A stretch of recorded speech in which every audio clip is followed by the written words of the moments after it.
Siya para daw ang mga students doon kaya sila kanang mas maayo pa nga education nga para sa ilang kanang pagkakamao sa sunod o sa ilang magamit pa din sa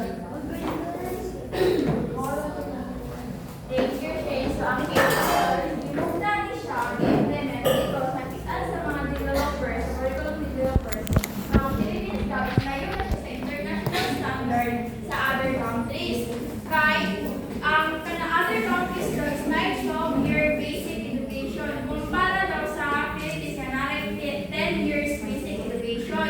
So, kung ato lang sa laing bansa, dili ginatawag ang mga kanang Filipino learners na manamurag sa professional kay kulang ang ilahang at dili pareha ang standard sa international kumpara sa Philippines. Ang type K to 10 na yung ay 10 years na yung mga natapos mag-upload ka sa laing countries. So kung upload ka dito, dili ka nila basta-basta dawaton. Kaya ang ilahang standard is laki sa standard sa Philippines. So muna ang isa sa reason nanon daw gimugna ni ang kanang K-12 para makasabay ma-match ang standard sa Philippines sa international. Then, ang K-12 po daw is contributing to a better educated society. Why? Ang mga parang sa secondary education yung mga subjects is ang mga subject nila is nag-promote o ganang employment. Kaya diba sa mga tracks sa 11 of 12 kay nanay mga academic track, textbook, sports, art design, wherein pwede ka mag-enroll ana and then kung asa mga kanang gusto niyo kung hay academic ka, then gusto ko may maestra, so daan ko gina-develop. Pag textbook naman is something about entrepreneurship, pero produkto. So, ang kining entrepreneurship is, ang kining K-12 is na siya mga nag-develop sa skills na at the end, kung mag-graduate na ka, is makamuna ka o ka na makamuna na mag-negosyo, halimbawa sa textbook. Diba sa TLE, sa textbook is nag-produkto na sila, nag-baligya ko na sila. So, pinaprepare ang mga students nila pagkain, dahil na sila gusto ng college, sila mga trabaho or mga muna o business. And then, or higher education studies. Kaya ang K-12 is nag-prepare siya, tapos nag-iing kami yung nag-prepare siya sa mga students, pag mas pinang sila college, para ang demand, hindi sila hindi mabigla. Kung wala tayo, kung grade 10 na, kung tama na grade 10 or 4th year, feeling na ako, pag abot ng college na magdula nagdula ka ta dali, wala ka nakabalo sa ng research para sa inon from mesh na nag-Chinese pa sila dili na wala ka nakabalo kung saan na pangalan ng research. So ang K-12 daw is contributing to a better educated society. When K-12 was launched in 2012, many Filipinos were apprehensive because of the addition of 2 more years in secondary schooling. So sama sa community, na mga opinion ba rin naman, kung ibugna pa man ang K-12, madagdag na sa gastuhon sa average family sa Pilipino. Kaya di ba imagine, 4th year na to, ay graduate, kita-ani na ibugna ang K-12 sa 13 man and 11. So imagine, grade 10 na tapos alam na 2 years, nag-listen na magaling ang mga Pilipino family nga magpuan sila mga pagkaoy, alam na sa auto, 2 years. So sa 2 years, dapat dalataan sa second year ng college.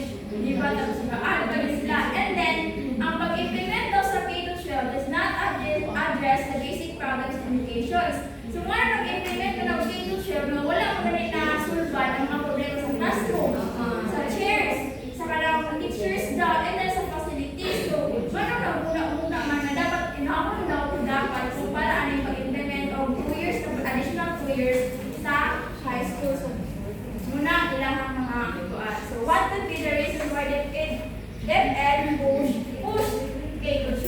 So, natay graph day short day.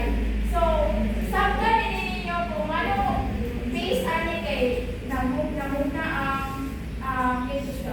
Sabta ang mga data dira sabta ninyo. Kini siya sa science ni siyang achievement score. Sa scoring sa 4, sa 5, sa 5, and sa 6, sa math din siya. I-compare ang mastery, near mastery o low mastery each sa subject. Kung sa'yo nakita,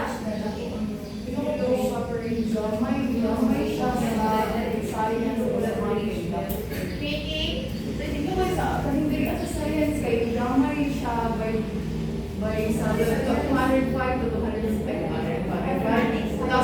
to 2006, gamay ang iyahang ganang mastery, so it means wala po ang Pilipinas sa unang dili siya effective ang ano na sa nagaw, no? Ay, wala pa. So, tungkol siguro sa kay gamay man, di ka sa 2004-2005, di gamay man siya, pagkagano sa 2005-2006, kasi ang una-una sa government, kasi pagsulod sa kilidot doon, kasi mo taas, kung balik sa pataas, hihapon ang kanang mastery sa estudyante sa science, tapos sa math, kay murag di taas mo siya sa math. Pero ang low mastery jud kay ano din siya, ni taas din siya pag sa duha ka mo. Ay, ni baba siya sa math, so ni bugo na kasi balik mo. Wala pa rin based sa observation kay nag-sustain siya o specific range sa low, near, o mastery na. Pag sa low ay 538, ay 36, pag abot na rin sa 2006, nag-range niya ako siya sa 500 or 52 or 50%. Kaso sa mastery na part, is gamay na lang sila. Pag abot na rin sa low, sa math science, same lang gihapon o first ay same lang gihapon range na nag-range of 70 pagkakot sa mastery, ikaw may feeling na po ang buong nila sa total is mastery ang una ko. Yes, tama. Ang sige siya, isikasihan siya sa DepEd. Ano sila, implement sila ang proposal. Kay base ani, ang curriculum daw is congested. Managin, ipilit ra sigo sa 10 years ang mga skills o competencies na dapat kung sa students. Kaya mo dahil sa case, kung imo na siya ipas lang sa isa ka sumpista na yung mga gamit, di ba? Kuwan man siya, musuman siya, hindi ka kaya ang matong case. Same daw ani sa curriculum. So kung 10 years na daw ang curriculum na ihatag, then kung tanawon ani, ang master is gamay na kaayo o nakamaster sa subject science and math. Compare sa low master na halos 60 or 70%, wala na master ang subject ng science and math. So imagine, 16% versus 52% kada po sa nabilin ko, wala naman sa science. Ang gawin ko sila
what other countries teach in 12 years, the Philippines teach only in 10 years. So imagine, kung sa 12 years sa international is nakuha na ito mga competencies, tapos di pa siguro sa Philippines of 10 years, ang natin sila laki, natin sila kaya mula sa nila na i-roll nyo sa curriculum. So muna nila nila sa K-12. The 10 years will not be enough to master the competencies. Adding 2 years will make possible the digestion of the curriculum for comprehensive application of basic competencies and the 21st century skills. So, muna lang reason nga na kuhan sila of K-12. The Philippines is the only country in Asia that has a 10-year basic education sa mga hindi mo nariya ang Philippines adapt sila of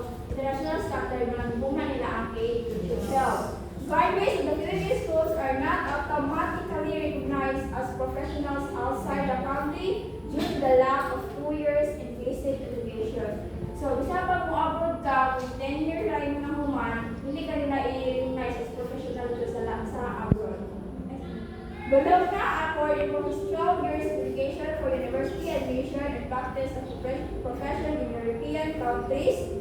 Washington Accord prescribed 12 years basic education as an entry to recognition of engineering professionals.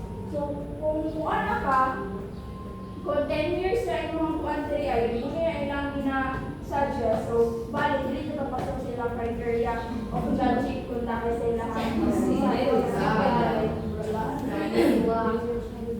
So, nani mga curriculum reform. So, ang kining curriculum reform sa tabo sa Philippines is wala siya nag-start no, sa 13. However, nag-start siya sa 1925. So, first is sa Monroe Survey, yan gikuan ang training of graduate students in agriculture, commerce, and industry because secondary education did not prepare students for life. So, 1925, 10 years basic education naman yun nino. Ang isuggest ni Monroe Survey kay pagkahuman nila secondary education is mag-proceed sila o magkuha sa agriculture, commerce, and industry-related course before mag-undergo sa college.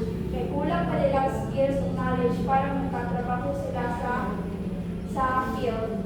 And then UNESCO Mission Survey is the restoration of grade 7 in primary education. So restoration means sa primary school, grade 1 to grade 6, grade 1 to grade 7 siya. And then sa Swanson Survey, state na tapos sa Education Act, revising the primary school system by adding 1 year grade 7. Restoring grade 7 in primary education. So, kining 1949 to 1960, so ilang gina-aim is restoration and revising ang system sa primary school na mag-add og 1 year para mag-9 grade 7, so grade 1 to grade 7. Sa 1970, wait lang ako. 1970, kanang military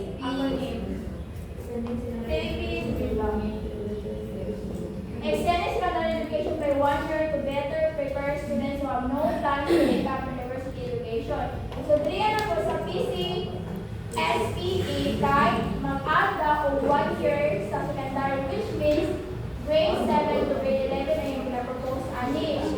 Sa EDCO report is i-retain na po ang 10-year basic education phase while na ay mga career counseling sa primary and secondary. I-remain ng 10 years basic education while sa pag-elementary kaya na ay career counseling ang hitabo and sa secondary po na ay career counseling na hitabo. Sa Philippines Education Sector Study is dilihan na siya ang the use of vernacular in lower primary grades in the institution of a lower basic education cycle. So, 1998 is pina-infantry ang mga use of mother tongue sa primary school as a medium of instruction for child delivery. Sa TESR, implementing a compulsory 1-year pre-baccalaureate stage as prerequisite for students interested in enrolling higher education degree programs. So, pagkahuman nila, di ba, nabalik naman itong 10-year basic education. So, pagkahuman nila graduate ato sa grade 10, na dapat compulsory na mag-add sila 1 year na pre-baccalaureate bago sila maka-pursue sa college. Sa Philippine EFA 2015 National Action Plan is lengthening the education cycle by adding 2 years of formal basic education, 1 each for primary and high school. Sa 2006 naman is pina-aim nila o pina-recommend nila na ang primary schools gawag isa ka year and secondary and high schools gawag isa ka year. Sa 2008 is mura ning diri ang 12 years ang education cycle. Diri na lang start ang pag-plan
mo to yung test ko.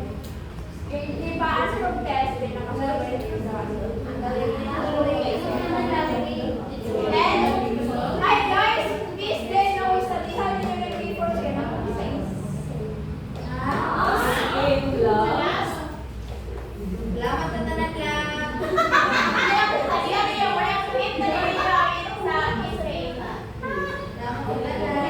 And then, employability of Filipino high school graduates, patibasan ng speed. Kini na first bullet ni Alexa de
Grade and grade 3 man may grade 7. Pag grade 8 kay nag-isip na may katong drafting o ang ICT ko ato ICT o ganang drafting o yung man to moto so pagka grade 8 diba kayo diba pumili naman ka no so moto kayo nadali ka sa home economics kayo daw sa home economics daw kayo ano lagi daw kayo na INC to ang grade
8 ka mga ini mga tagani mga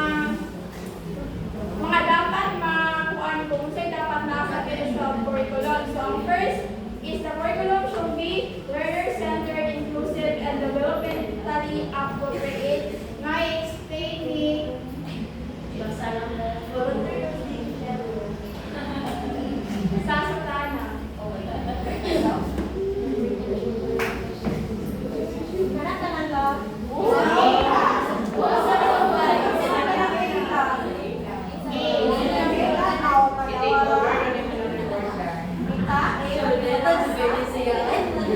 Section 5 of the Enhanced Basic Education Act of 2013 stipulates that the following curricular standards which the curriculum developers adhere to crafting the K-12 curriculum.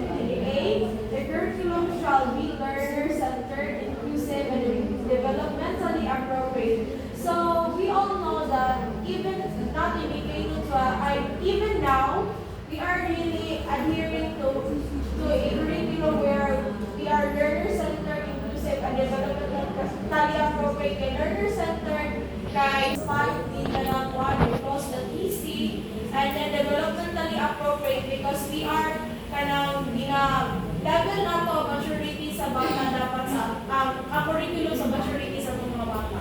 Wow. Thank you. Sa akin A is dapat ang curriculum daw is dapat kanang learner-centered, which means more lang siya kanang mag-engage ang learners na ang mga activities appropriate sa students' needs and interest sama sa giingon ni Ann. So next naman is letter B na explaining Ang college working like dapat curriculum is kaning marami siya kaning may responsive kanang mura siya mo take kanang mo ka-accommodate siya ba kanang marami lang siya kaning o dapat ang sa research bin direct si Sir Yanni kagay na kaning I think dapat na siya kaning mga support na theories na dili lang kaning kaning bulan nimo ang kaning walay kaning relevant na mga kaning articles right ano or ito isip dapat ang mga estudyante Daniela. Thank you. is mag-add-on mga sige siya na sabi sa curriculum siya relevant substantive association. Relevant and responsive kaya diba sa kuan kanang dapat daw ang curriculum is kanang magamit nila and to realize do that's why na kanang mga type book. Doon naman research with kay kuan kami sa una grade 11 dapat kuan grade 11 dapat pag-state yung mga may kuan sa grade 12 is kuan pero wala na mo siya nakanalitive. Thank you, Dan. Alexa. The curriculum shall be relevant and responsive to the emerging trends. Kaya mo kita naman tayo building literacy sa most of the curriculum subject. It is to be responsive to the trends of the education, which is technology-based. Yes. Thank you. So, ang gining letter B is dapat ang curriculum na relevant sa may trends, needs sa society, and dapat ang katong curriculum is ma-address ko niya and ma-develop ko niya sa mga students. And responsive sa mga challenges. Kung sa mga challenges, dapat ang curriculum is na yung mga gina-develop niya students kung saan niya pag-solve to. Research-based, dapat ang initial curriculum is na ay research dapat na ma-input sa mga bata. Diba, gulang na atay, quality and quantity sa grade 11 and grade 12 because the initial curriculum is a research-based curriculum. So, next is letter C, kapasahon ang explaining na Laura. The curriculum shall be culture sensitive. So dapat ang curriculum is to consider niya ang different views and opinions sa mga bata. Dapat hindi lang siya magpatakakot ka ng input o mga inputs or contents na makalaot sa mga Tama ni Jenny. So, dapat ang initial curriculum is culture sensitive. Halimbawa, kung di ba diversity ng students na ay mga IPs, na ay mga Bisaya. So, dili lang, kung ang pag-teach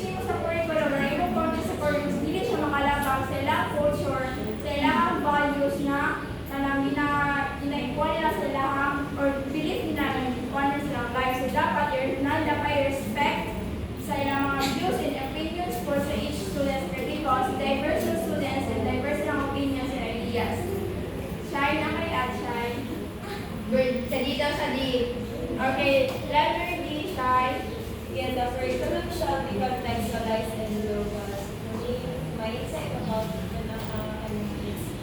our the lesson or the contents that we provide for our students should be aligned to their asa sila na isakang sa mga places na asa sila bakit na localize siya means ka ng bagay sa ila ang learning na ilang binatake or binalearn. And also global, and not with globalization, pwede pa na ito na dati even kaya sa local lang, it will nila organize sila ma-learn about sa global. Kung ang way for them to connect with mga concepts about other countries kung develop nila literacy.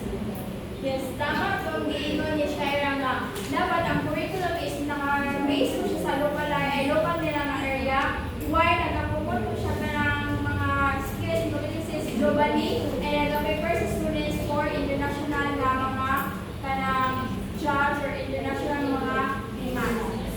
Letter E is si Dayan. The curriculum should use analytical approaches that are constructive-based, inquiry-based, reflective, collaborative, and integrative. So, mga approaches sa teachers, yun lang kaya kanang kung sino mo ano naman dapat kanang i-base nila sa katulong mga natulungan na ito constructive-based. So, sa kanila mag-approach sila construction sa standards sa Yes, namas din. Ang ina may constructive is kanang gina-let niya ang students mag-construct ng mga ideas, mga thoughts. Inquiry-based, more on questioning siya ng type of na curriculum, reflective, maka-reflect ang mga students based on na sa inyong input, ihatag o content, collaborative, integrative, dapat na collaboration within the curriculum, yung mga activities, strategies, himuon is collaborative and integrative, integrative, kaya na kayo mga integration of different disciplinaries within the isang subject lang kay isa, so dapat maka-connect ang mga students within the different disciplinaries. Next, letter F nga ikuan ni kasi wala pa. Chef si Binay. Jacob na. The curriculum should inspire the principles and framework of mother tongue-based multilingual education or MTB and which starts from where the learners are and from what they already know, proceeding from the unknown, instructional materials and capable teachers to implement the MTB and curriculum. So, ang curriculum daw, kailangan sunod siya sa kanang where kanang prior knowledge sa students. So, kailangan yung gamit daw kanang mother tongue. Kaya karoon naman yung mother tongue, di ba? So, mga na dira dapat mag-start sa learner kung silang may bawaan para gamit ang katong mother tongue based na mother tongue na language. Tapos, o ka ng mga materials o instructional materials sa kanang mga teachers na igamit nila. Yes, si Ara sa lab. Actually, letter F lang. Letter F lang.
para ma-attain nila tama ang skill every grade level.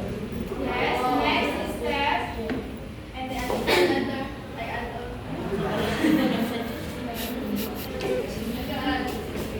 The same with but at sa atong grades, ato naman tayo is sa elementary is from grade 1 to 3 is more on basic lessons na ganit, and 4 to 5 is more, ay ano siya, basic na kaya po siya, but ano siya integration of parang certain technology, tapos mag-exploration na po sila, mag-experiment. Kaya di ba, ang science is nag-start siya from 3 to 6 na, then sa 7 to 12 is more complex na rin siya, and integration na with the global. So, ang curriculum is spiral progression siya from basics to more complex.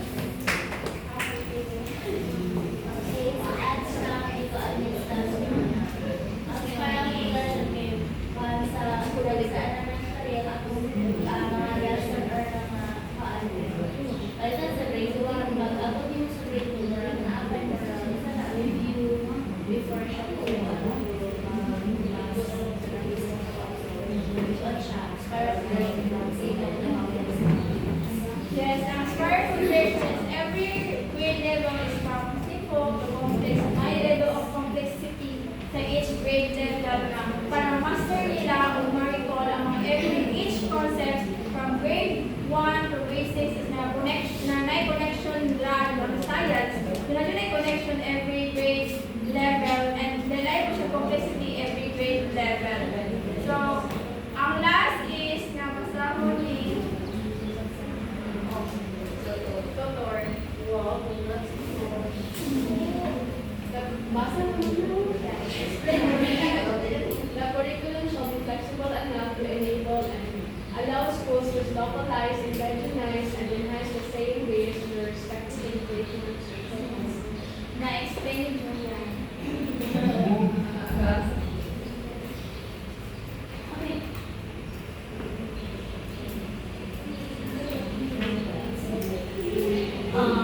Ang curriculum daw or curriculum itself should be flexible. So it means na ang context or mga ibang sa students is na mag-cater sa needs sa students, and also ang katong context is makaka-relate sila, like, or for example, ilang mga context kayo related sa silang lugar, localized, sa mga indigenous, and also magkapa-enhance or maka-help po sila na kanang ano pa kani ilahang mind sa mga other na mga cultures, mga Tama kung hindi dapat ang curriculum or the initial curriculum under section 5 is dapat flexible enough. So, dapat localize, makaalam ang schools na mag-use of international material na makarelate ng mga students, localize, indigenize, and enhance the same based on their respective traditional and social context. So, naatay, so based sa section 5, kung sa iyong insights, ang dapat ang K-12 curriculum. Kung saan dapat ang K-12 curriculum? Based on the section 5 na dapat na learner-centered, relevant, responsive, research-based, cultural sensitive, contextualized and globalized, then use pedagogical approaches, the use of MTDNLEs, para progression, and flexible enough. So, kung sa iyong insight ang K-12 implementation. Yes, Alexa. I think with all of that, the implementation of K-12 is very idealistic. Kaya some of it, although it may not be effectively, kanang pero ilang aim is very idealistic na usahay na dyan masiguro. Yes, tama si Alex, na ang kini siya is nag-shake goal nga, minsan, ang kini nga goal, ang katong goal is wala na ka siya na puman because of the mayroon din mga something ka-abrupt na changes sa especially sa teachers and the allocated resource allocations po is may sapat para sa teachers. So ang kini section 5 is mo dapat daw ina-aim sa ito siya curriculum nga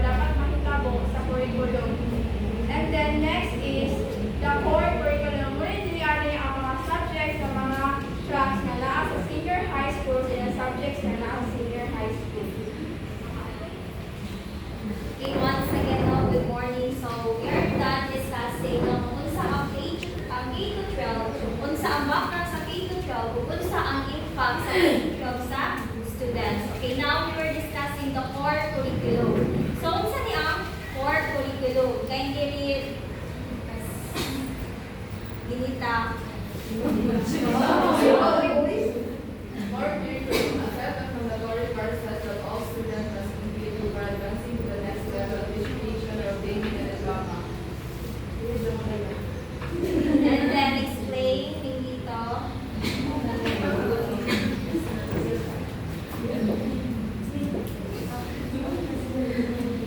Siguro, this core curriculum, this is the basic education since dili kanang dili man ta maka-proceed o college, dili na ta makomplete ang basic education. Yes, tama, no? Kini core curriculum, no? Muna siya ang set of courses, no, na required siya sa tanang students, no, regardless of kung sa ang major. So, kung sa'y goal ani core curriculum, so, muna siya, no, really ang students is makadevelop siya o mga essential skills and knowledge. Okay.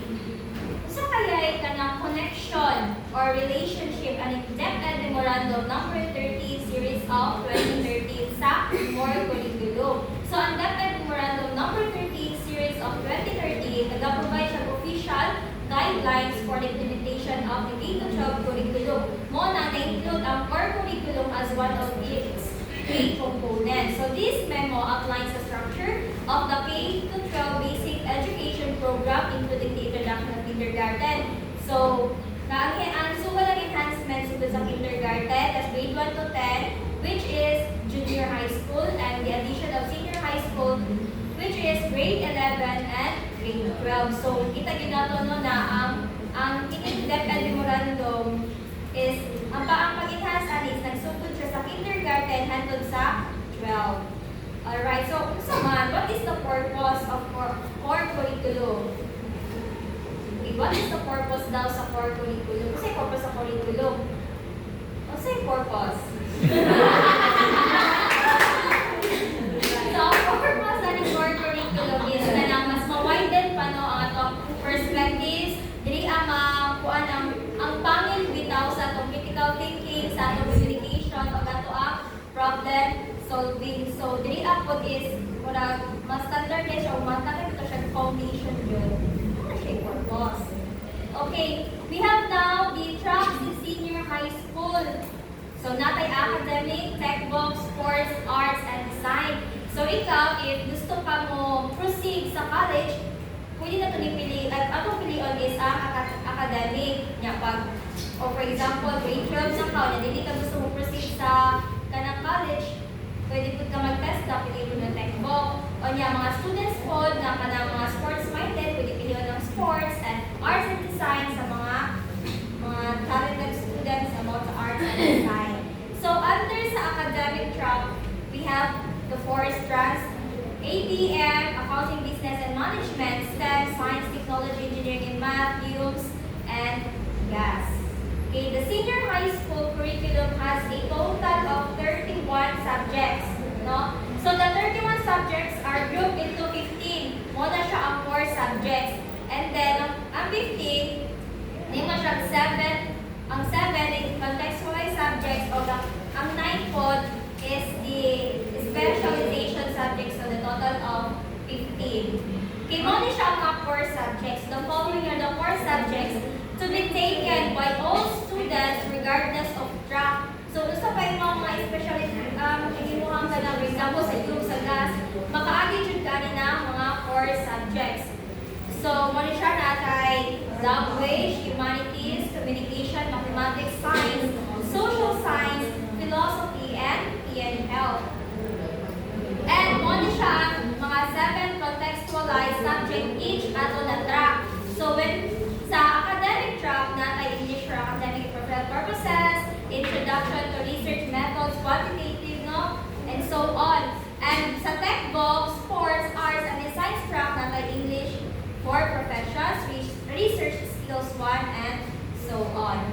And napo guys, this specialization subjects sa academic track sa ABM, no? Makita man nato dyan sa ABM, napo yung specialization sa STEM. Okay, napo sa UMS, makita nato na creative writing, creative non-fiction, the literacy essay, and so on. And of course, napo yung specialization subject sa GAS. Napo sa sports and arts and design. Na kita man ninyo. Okay, why a curriculum matters? So, ang ano ang core curriculum matters man? Ano one? Ano nag-matter man ang curriculum? Isa, dito.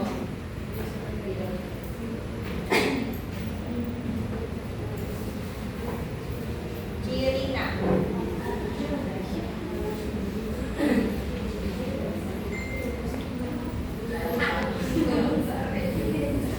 Para sa palagay, mag-math, like, nag-matter ang core curriculum, like, katong sa learning mga subjects, kaya nakagparang confident because ang mga estudyante para makasigil sa grade ay sa college kay mo, so like purpose sa grade ay magkasama ka ng ready na task na Pero para sa kung ano, kaya ka ng K to 12, ay for example, na naman good, itong yagi is, kung unsa daw imuhang baon na strand is, dapat daw ma-align po daw sa imuhang baon sa college. Pero naamay na ganang, ay kanang kukiri bitaw na, pero dahil ikuha na college, pero ay kanang major sa college. Pero nahapong lagi hapon na useless, pero depende na po na sa students if ever na mag-negosyo mo. So nakoy kailan no na taga sa amuan na iyang ikuha senior high school is nagubuhan siya ka ng big goal. Pero ang iyang ikuha pagka-college is accountancy. So layo na dyan kaayo ang iyang ikuha. Pero pag-graduate niya sa accountancy, iyahan kinegosyo to nag-bake na siya, okay? So nagamit niya po. So nalagyan sa students no o gusto na to siya pag na-apply sa mga real life situations. Okay. Kini, so if you interviewed about K to 12, what ideas or concepts can you tell? So upon hearing no the reports gikan sa sugod hangtod karon. So if you interviewed about K to 12, so unsay mga ideas, concepts na imong maingon about K to 12? And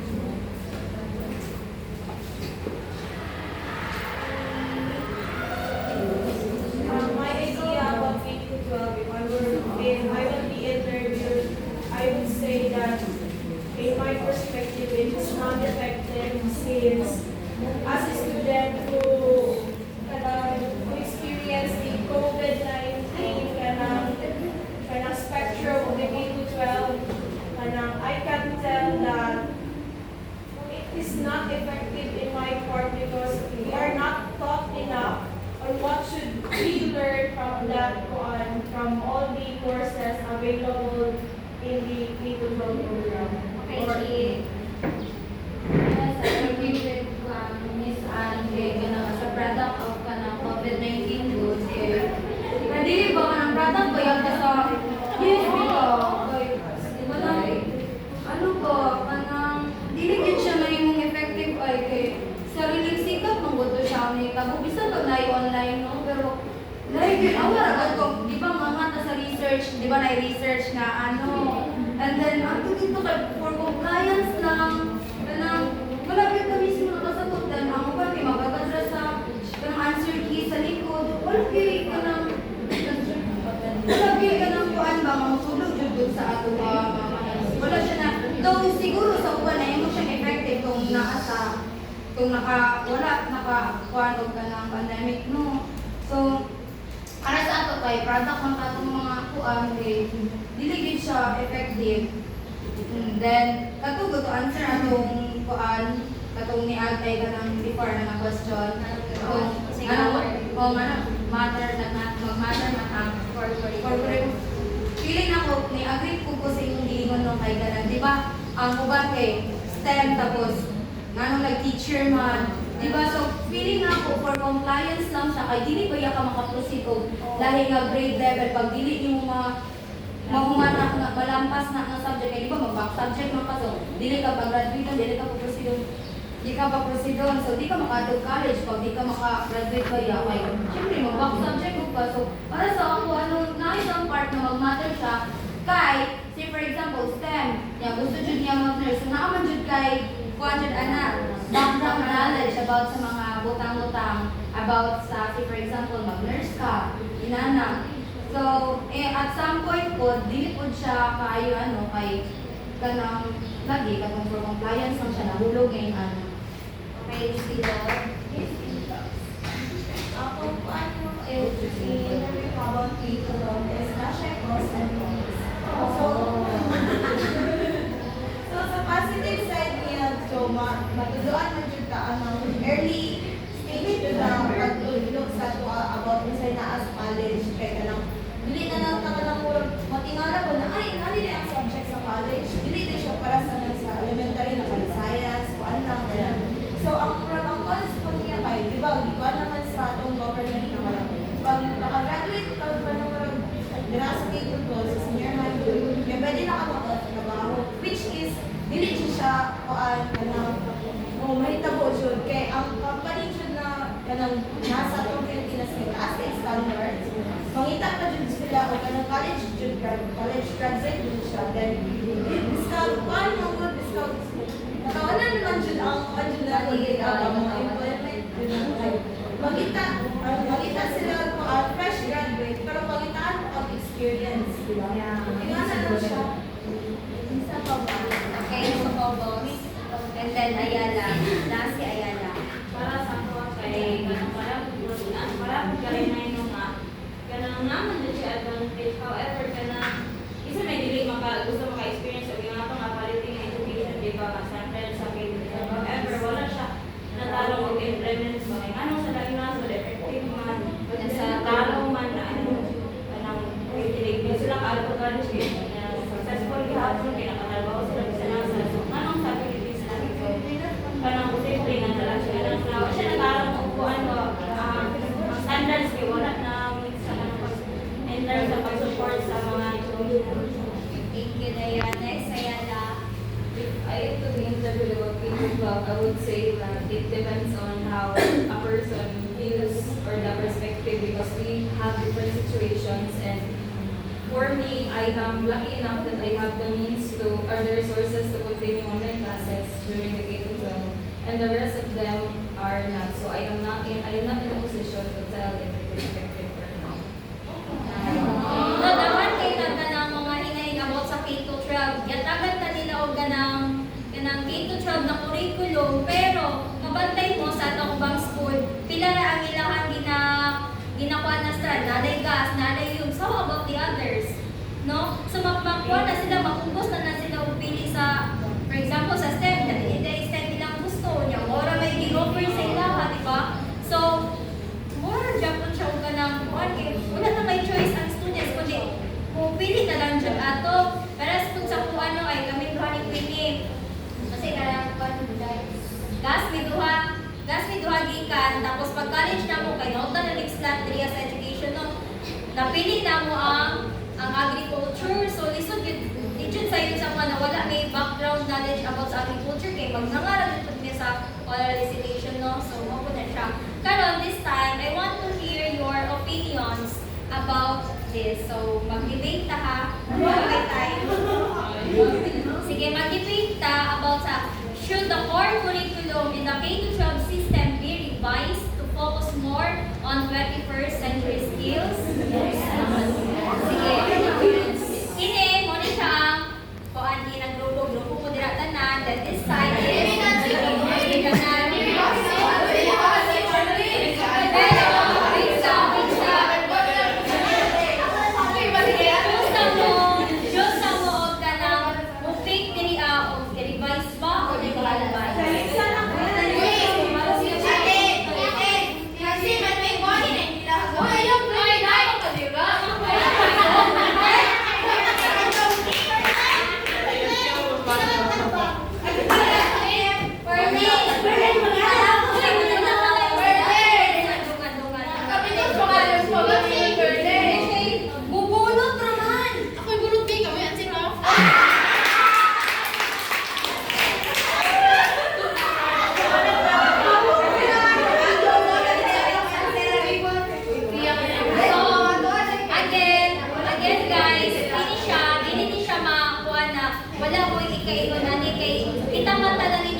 i-revise o i-revise. Okay.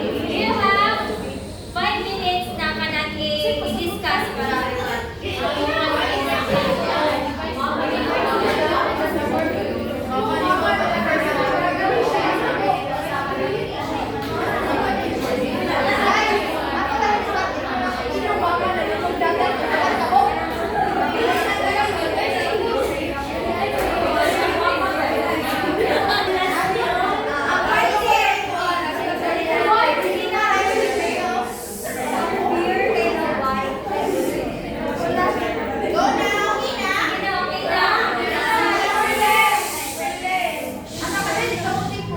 each side is kinsa man may gusto ya inom lang o damay ka na murag ay respond na ka wala ta sa inyo ang time ingon ko okay inyo ang side ang mo ba ay dapat kay ko din sa istorya ay man ko dili ay sige amo na mini ang kanina kami na grupo okay 1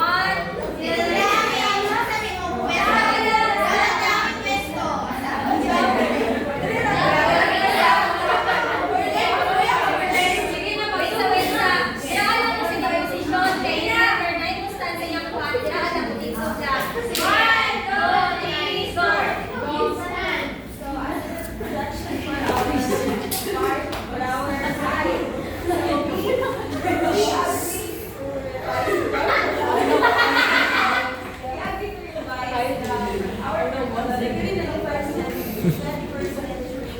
Because it is the major reason why we should revise our curriculum is that the fact that our world is changing, the fact that our society has its own changes, and therefore children need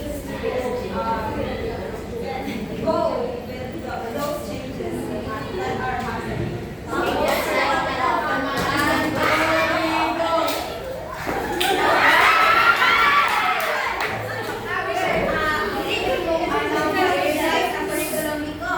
At first, nasa subject sa K to 12 is the 21st century skills. So, dinaan mo lang daan, ma-apply na nato ang 21st century skills, which is emerging trends karon. So dili na siya i-revise. All you need to do is proper training for the teachers so that ma-paano na sa students kung sa mga 21st century skills na ma-apply sa students and para maano na sa real world.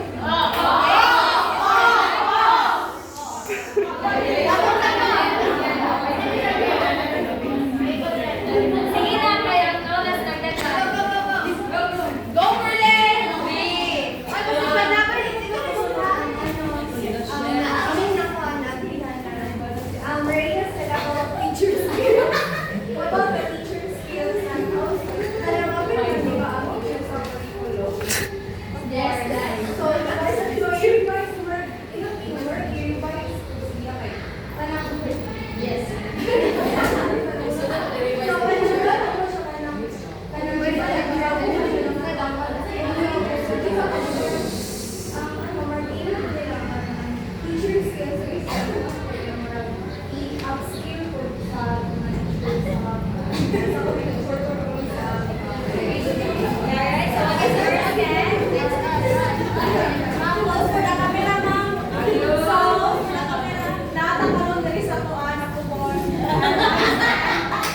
In this one, kay isang nasa isang mga kayo, we are not into the change of the core curriculum because, for example, it will undermine the effectiveness of the curriculum itself, and then it will confuse the teachers. And frequent change will confuse the teacher, and we can see that now that the immediate change from Matatang curriculum to the K-12 curriculum, we can see how difficult it is for our teachers to implement it well. And then another one is resources. Naka-frequent change of the core curriculum will also change of the books, change of modules, and this will cause our government another budget allocation for these resources, and then focus execution. So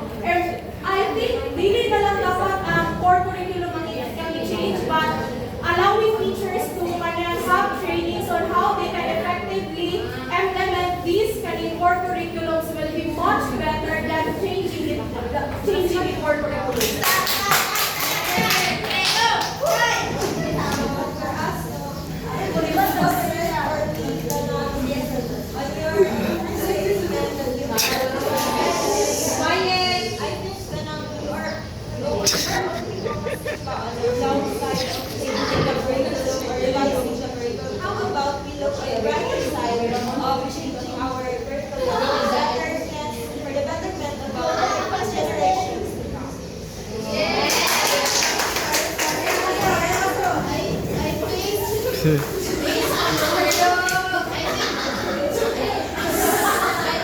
on the word revision itself, based on my own understanding, revision is taking something but modifying it.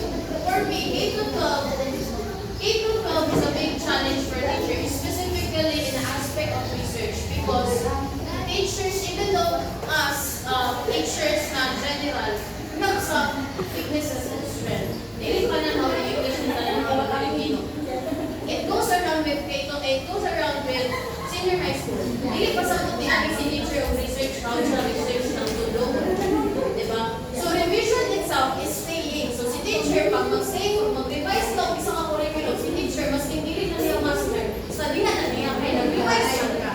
Pero when we say totally change, it's not only revision. It's not revision lang. Totally change means adopting something that you accepting that you're not. This school is weakness and that's something. So kailangan ba musulod ko?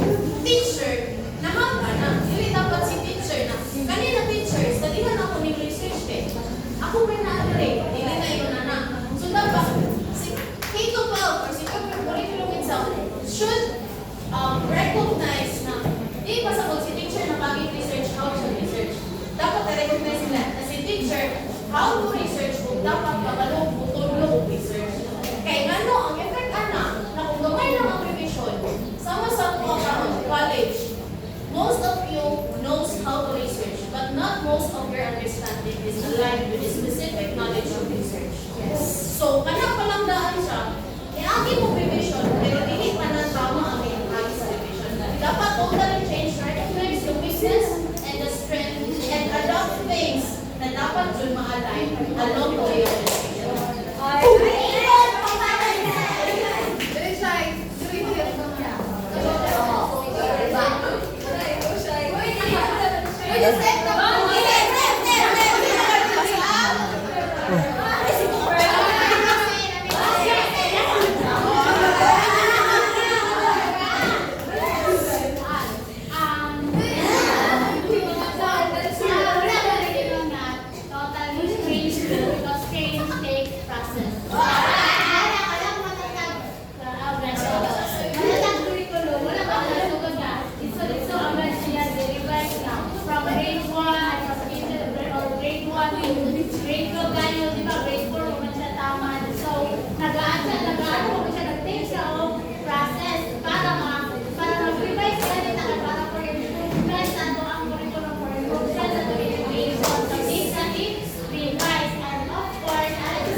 After guys ang tinig ko anime, I would like to hear an insight from our reporter about something.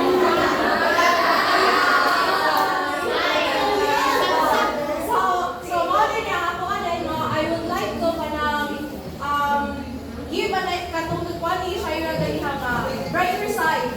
So the training itself for teacher is also a brighter side that we can use for our children to be able to really understand what really is being taught inside the curriculum. So being able to equip our teachers through the trainings will help them to be knowledgeable enough to effectively teach the core curriculum. So trainings for teachers, effective trainings and effective execution is already a brighter side that teachers can use to really make a positive change in our educational status. So, malapakan sa natin ang mga kaugalingon dahil state nyo din ang mga website. So, for me, no, kanang dili dyan ko agree na i-revise ang atong K-12. So, ako ka na lahi ka mag-stand mo, hindi na po naman yung stand, diba? So, kanang dili ko gusto naman na i-revise.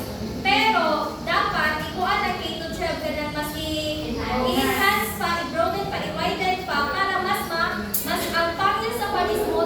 pabitaw siya, dili na siya kanang bahapyaw